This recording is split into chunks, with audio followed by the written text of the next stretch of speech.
Picture this, a fog-choked valley in 1834 Kentucky, where the air feels like it's holding its breath. A wooden church, barely standing, creaks under the weight of secrets no one dares whisper.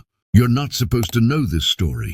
It's been buried for nearly 2 centuries, locked away in a pastor's journal, hidden from prying eyes. In Pine Hollow, a forgotten speck of a town, 2 9-year-old girls, Rebecca and Rachel Morrison, stepped into a congregation and unraveled truths that should have stayed buried. These weren't just children. They knew things no one could know, secrets about people long dead, events yet to come, and sins the town swore to forget. Every word they spoke was true, verified by records no one could fake. This isn't a ghost story.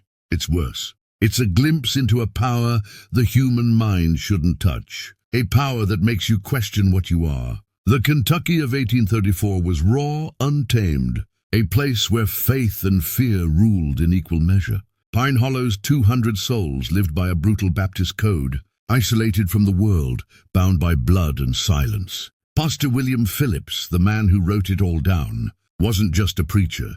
He was a scholar who abandoned city life for this wilderness. His journal, found in 1987 when the church was torn down, reads like a confession of a man haunted by what he witnessed. Ezekiel Morrison, the twins' father, was a circuit preacher, a man of fire and grit, carrying his daughters through mountains to spread the word. But the twins were the real force. They didn't just predict, they knew. Names, dates, betrayals, murders, details no child could invent. And the townsfolk, they didn't praise the girls. They feared them. Because when you hear truths that cut through time itself, you don't feel saved. You feel exposed. This is dangerous knowledge, the kind that rewires your soul. Are you ready to go deeper? To see what they saw? Because once you do, there's no going back. You'll never look at the world the same again. You're standing on the edge of a truth most men run from. The Morrison twins didn't just know secrets, they spoke them, like they were pulling threads from the fabric of reality. Pastor Phillips's journal describes their first night in Pine Hollow. November 15th, 1834, the Zen congregation gathered in that creaking church, expecting a sermon from Ezekiel. Instead, Rebecca, the bolder twin, stood up mid-prayer and named a man, Jacob Harrow, who died 20 years before she was born. She described his murder, not an accident as the town claimed, but a betrayal by his own brother over a land dispute. Phillips checked the records. Every detail was true, down to the knife's rusted blade found years later in a creek. Rachel, the quiet one, didn't speak that night, but her eyes locked on a widow in the crowd, Sarah Blaine. The next day, Rachel whispered to her about a child she'd lost in secret, a stillbirth no one knew about. Sarah collapsed, sobbing, confessing it was true. The twins were 9. They'd never been to Pine Hollow. How did they know? This wasn't guesswork. It was precision, like they were reading a book no one else could see. The townsfolk whispered of witchcraft, but Phillips, a man of reason, rejected that. He wrote of a faculty beyond our science, a mind tapping into something forbidden. Ezekiel, their father, seemed unshaken, as if he'd seen this before. He'd lost his wife giving birth to the twins during a blizzard, raising them alone in a world that didn't understand them. But here's the kicker, the twins didn't just reveal the past. They spoke of a fire that would gut the church. In 1841, 7 years later, when it happened exactly as they described, Phillips stopped writing for months. He couldn't face the truth. This wasn't divine. It wasn't demonic. It was something else, something that makes you question what a human can be. You're not just watching a story. You're stepping into a mystery that could change how you see yourself. Are you still with me? Because it gets darker from here. You're in too deep now. There's no unhearing this. The Morrison twins weren't just anomalies. They were a threat to the order of things. Pine Hollow's people live by rules, pray, work, keep silent. But Rebecca and Rachel shattered that silence. On their second day, November 16th, 1834, they sat with the congregation's elders. These were hard men, forged by frontier life, who guarded the town's secrets like gold. Rebecca, with her unnerving confidence, spoke of a theft, a chest of silver coins buried under a barn, stolen from a traveling merchant in 1822. She named the thief, Thomas Reed, an elder sitting across from her. His face went white. He denied it, but the others dug up the barn that night. The coins were there, exactly where she said. Reed fled before dawn, never seen again. Rachel, meanwhile, told a woman her husband was alive, not dead as she'd been told, a deserter hiding in Virginia. Letters later confirmed it. The twins weren't guessing, they were certain. Pastor Phillips's journal shakes here, his handwriting jagged. He wrote of a power that sees through time and souls, but also of his fear, not of the girls, but of what their knowledge meant. If two children could pierce the veil of lies that held Pine Hollow together, what else could they unravel? Ezekiel, their father, never stopped them. Some say he used their gift to sway congregations, to bend them to his will. Was he a prophet or a manipulator? The townsfolk began to split. Some saw the twins as saints, others as a curse. Whispers grew of older stories, of seers and oracles punished for knowing too much. The twins were pulling at threads of a larger tapestry, unwoven by forces that didn't want to be seen. Governments, churches, elites, they've always buried truths that threaten their control. The twins' gift wasn't just a mystery. It was a weapon. You're starting to see it, aren't you?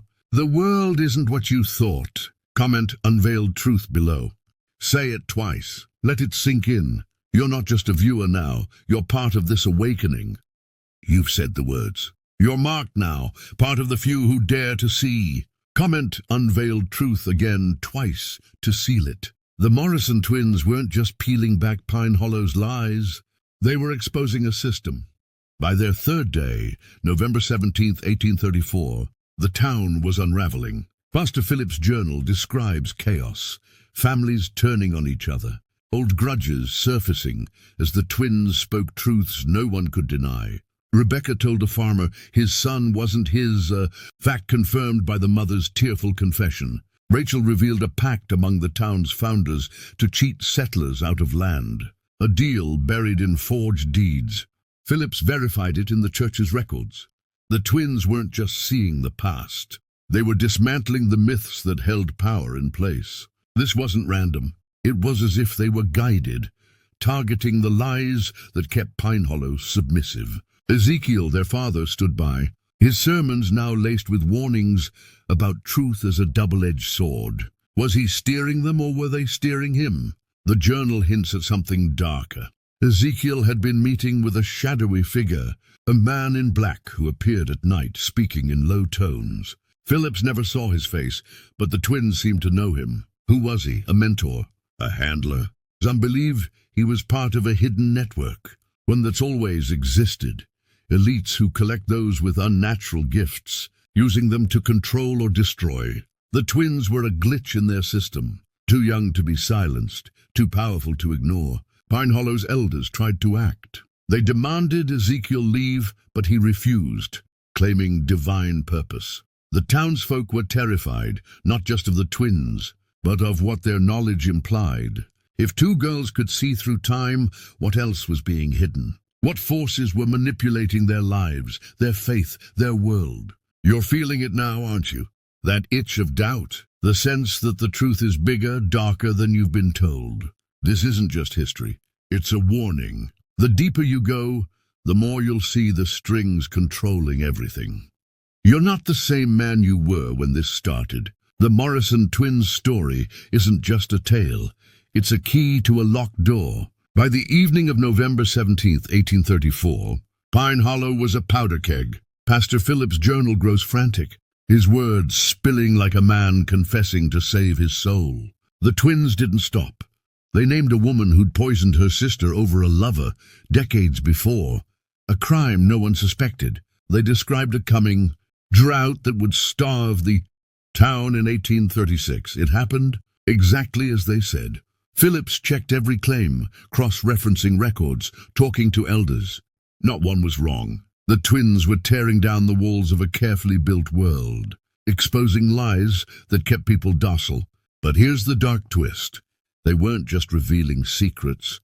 They were changing people. Those who heard them didn't just confess.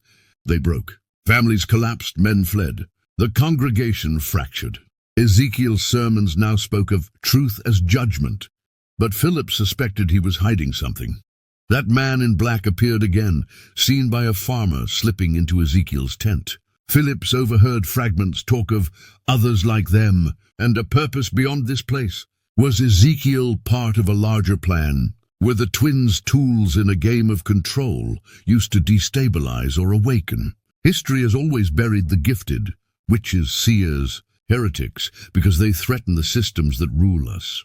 The twins' power wasn't just knowledge, it was defiance. They showed Pine Hollow what the powerful fear most, a mind that sees through their illusions. You're starting to see it too. The world you trust, its laws, its leaders, its stories, is built on half-truths. Institutions don't just hide secrets, they weaponize them, keeping you blind to keep you obedient. The twins were proof that some minds can break free, but at a cost. Phillips wrote of Rachel's fever returning, her eyes glassy, as if the truths she carried were burning her from within. Rebecca clung to her, whispering words no one could hear. The town was ready to snap, and it did. You're not just listening now, you're choosing to know. Are you ready for what comes next? You're standing at the edge of a void. Pine Hollow, November 18th, 1834, was no longer a town. It was a battlefield of truth and fear. Pastor Phillips' journal, now stained with ink and desperation, records the final hours of the Morrison Twins' stay. That morning, Rebecca and Rachel stood before the congregation, their small frames dwarfed by the weight of what they carried. Rebecca spoke of a betrayal within the church itself, a deacon who'd sold out a family to raiders in 1820 for profit. The deacon, still alive, confessed on his knees, begging forgiveness. Rachel, weaker now, her fever raging, whispered of a flood that would drown half the valley in 1840. It came true, down to the day. Phillips' pen shook as he wrote, "They see what God hides from us." But this wasn't divine. It was raw, unfiltered power, a mind unbound by the rules we're taught to obey. The townsfolk turned. Some called the twins angels. Others screamed for their blood. Ezekiel tried to calm them, but his voice was drowned out. The man in black was seen again, watching from the tree line, his presence a silent command. Who was he? A guardian of the twins' gift, or a predator waiting to claim it? Phillips suspected Ezekiel knew more than he let on, perhaps trading his daughter's power for influence in a hidden world. The twins were unraveling not just Pine Hollow, but the very idea of control. Systems, churches, governments, elites, rely on secrets to keep power.